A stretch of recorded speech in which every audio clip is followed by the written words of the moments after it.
ഒരിക്കൽ ജനങ്ങളെ മരണത്തിലേക്ക് തള്ളിയിട്ടു. ഒരിക്കൽ മരണവും പിന്നെ ന്യായവിധി മനുഷ്യർക്ക് നിയമിച്ചിരിക്കുന്നു.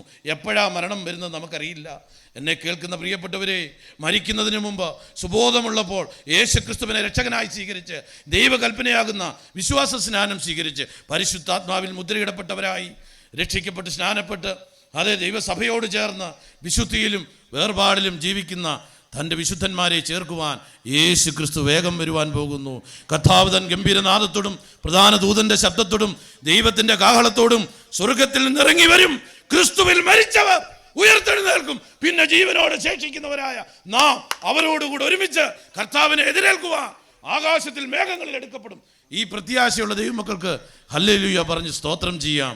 എൻ്റെ ജീവിതത്തെ മാറ്റി എൻ്റെ ജീവിതത്തിൽ ഒരു വെള്ളി വെളിച്ചം പോലെ കർത്താവായ യേശു ക്രിസ്തുവിൻ്റെ ആ സ്നേഹം എന്നിൽ ഇറങ്ങി വന്നു. ഞാൻ കിടക്കുന്ന പ്രാർത്ഥനാമുറിയിൽ വന്ന് കുഞ്ഞെ മകനെ എന്ന് വിളിച്ച് എൻ്റെ ഭാര്യ വീട്ടിൽ ആക്ഷരികമായി ഇറങ്ങി വന്ന മനുഷ്യൻ്റെ നഗ്നനേത്രങ്ങൾ കൊണ്ട് ആ കണ്ട ആ ദിവ്യമായ വെളിച്ചം, കത്തുന്ന തീയായി ഇറങ്ങിയ ദൈവസാന്നിധ്യം, ഞാൻ അനുഭവിക്കുന്ന പരിശുദ്ധാത്മാവിൻ്റെ ശക്തി, സ്വർഗീയ ദർശനങ്ങൾ കണ്ട് എന്നെ ബലപ്പെടുത്തി. പ്രിയപ്പെട്ടവരെ, ഈ സുവിശേഷത്തിന് വേണ്ടി എൻ്റെ കഴുത്ത് വെട്ടുമെന്ന് പറഞ്ഞാലും വെടിവെച്ച് കൊല്ലുമെന്ന് പറഞ്ഞാലും ഞാൻ ഈ സുവിശേഷം പറയും. എന്നെ രക്ഷിച്ചത്, എന്നെ രൂപാന്തരപ്പെടുത്തിയത്, എന്നെ ഒരു നല്ല മനുഷ്യനാക്കിയത്, മദ്യത്തിൽ നിന്നും മയക്കുമരുന്നിൽ നിന്നും എന്നെ രക്ഷിച്ചത് ഈ ലോകത്തിന്റെ തത്വശാസ്ത്രങ്ങളല്ല, ഈ ലോകത്തിന്റെ ഇസങ്ങളല്ല, ലോകപ്പ് വർധനങ്ങളല്ല, സൈക്കോളജി അല്ല, സൈക്കോട്രി അല്ല, ഹിപ്നോട്ടിസം അല്ല, മെസ്മറിസം അല്ല, യേശുക്രിസ്തുവിന്റെ സ്നേഹമാണ്.